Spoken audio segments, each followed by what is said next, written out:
అదే RTV app వార్తల్ని క్షణాల్లో చదివే అవకాశం ఉంటుంది. ఒక న్యూస్ పేపర్, ఒక టెలివిజన్ ఛానల్ మీ చేతుల్లో ఎప్పుడూ ఉంటాయి. బీసీ హాస్టల్ గురుకులం గురించి జరిగిన ఒక చిన్న ఇష్యూ పైన వాస్తవానికి ఈరోజు పిల్లలు అంటే ఇక్కడ సిచ్యువేషన్ ఏంటని తెలుసుకోవడానికి రావడం జరిగింది.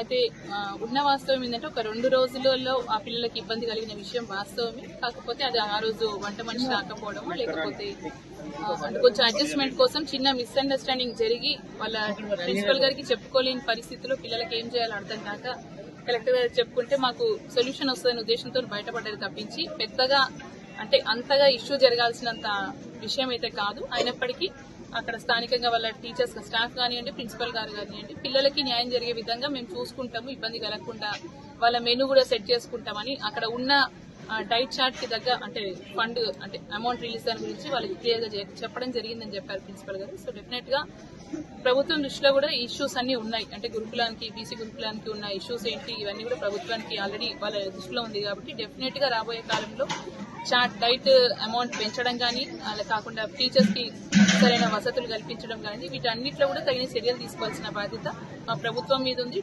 డెఫినెట్ గా ప్రభుత్వం తరఫు నుంచి న్యాయం చేసే విధంగా మేము కూడా ముందుకు తీసుకెళ్తామని మేము అంటే ఇక్కడ స్టాఫ్ కి, ప్రిన్సిపల్ గారు మాటిస్తున్నాం. కాకపోతే పిల్లలకి అంటే ఈ వయసులో చిన్న పిల్లల వయసులో వాళ్ళకి మైండ్ లో ఏది దూరితే అదే నిజం, అదే వాస్తవాలు అనుకునే పరిస్థితులు ఉంటాయి.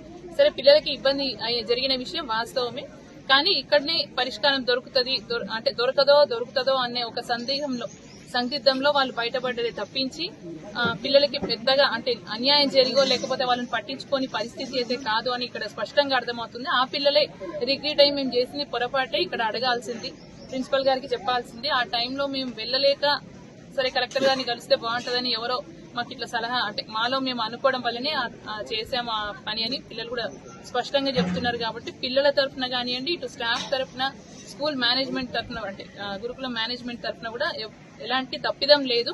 ఏదో అనుకోని చిన్న కోఆర్డినేషన్ మిస్ అవ్వడం వల్ల తప్పించి ఇది పెద్దగా చర్చ చేసుకోవాల్సినంత విషయం కాదు. అయినప్పటికీ ఇక్కడ ఉన్న వాళ్ళకి లోతుపాట్లు కొన్ని ఉన్నాయి కాబట్టి డెఫినెట్ గా అవి పరిష్కారం చేసి ఈ పిల్లలకి ఏదో చిన్న చిన్న ఇబ్బందులు ఉన్నాయి అవి కూడా పరిష్కరించే విధంగా మేము ముందుకు తీసుకెళ్తాం. డెఫినెట్ గా మా పిల్లలకి మంచి విద్య, మంచి దాంతో పాటు మంచి భోజన సదుపాయం కూడా కలుగుతుంది అని మా పిల్లలు స్పష్టంగా అంటే టీచర్లని పక్కకు పెట్టినా కూడా వాళ్ళు స్పష్టంగా చెప్తున్నారు. కాబట్టి ఉన్న వాస్తవాలు ఇవే, ఇంతకు మించి ఇందులో ఎలాంటి లోతుపాట్లు లేకపోతే తప్పిదాలు లేకపోతే దాపెట్టుకోవడాలు ఇలాంటివి ఏమీ లేవు. అండ్ ఏ చిన్న ఇబ్బందులున్నా ఖచ్చితంగా అది మేము పరిష్కరించే విధంగా ముందుకు తీసుకెళ్తామని తెలియజేస్తాం. వాస్తవానికి ఇది గవర్నమెంట్ పర్మనెంట్ బిల్డింగ్ కాదు, కాకపోతే టెంపరీగా ఇక్కడ మనకి ఏదో ఒక వసతి కల్పించాలి కాబట్టి ఇక్కడ పెట్టుకున్నాము. ఇక్కడ ఉన్న పరిస్థితికి ఇందాక క్లాసెస్ తీసుకోవడానికి కూడా సఫిషియెంట్ గా లేవు అని చెప్తున్నారు. సో ప్రిన్సిపల్ గారు ఏమంటున్నారంటే పక్కన ఉన్న బిల్డింగ్ అంటే గురుకులం గర్ల్స్ గురుకులం కస్తూర్బా కాలేజ్ స్కూల్ ఉంది, సో అది ఏమన్నా మాకు ఇవ్వగలిగితే మాకు అందుబాటులో ఉంటుంది. పర్మనెంట్ బిల్డింగ్ కాదు కాబట్టి ఇక్కడ కొత్తగా ఎక్స్టెన్షన్స్ ఇచ్చుకోవడం, కొత్త శాంక్షన్స్ ఇచ్చుకోవడం కూడా కొంచెం ఇబ్బందికరమే. సో ఆల్రెడీ వాళ్ళకి కేటీదొడ్డి మండలంలో ఒక బిల్డింగ్ ఏర్పాటు అయ్యింది, అది ఆల్మోస్ట్ కంప్లీషన్ కి వచ్చింది. అది మాకు హ్యాండ్ ఓవర్ చేస్తే మా పిల్లలకి అన్ని విధాలుగా సదుపాయం ఉంటది అంటున్నారు. సో డెఫినెట్ గా దీని మీద ఒక నిర్ణయం తీసుకొని వాళ్ళకి ఎలా అయితే వసతి కల్పించగలమో మేము చూసుకొని అది ప్లాన్ చేసుకుంటే నేను కలెక్టర్ గారితో మాట్లాడి ఈ ప్రాబ్లమ్ సార్ట్అవుట్ చేసుకోవడం. మరిన్ని వీడియోస్ కోసం ఛానల్ ని సబ్స్క్రైబ్ చేయండి, లేటెస్ట్ అప్డేట్స్ కోసం వాట్సాప్ ఛానల్ ని ఫాలో చేయండి అండ్ లింక్ డిస్క్రిప్షన్ లో ఉంది.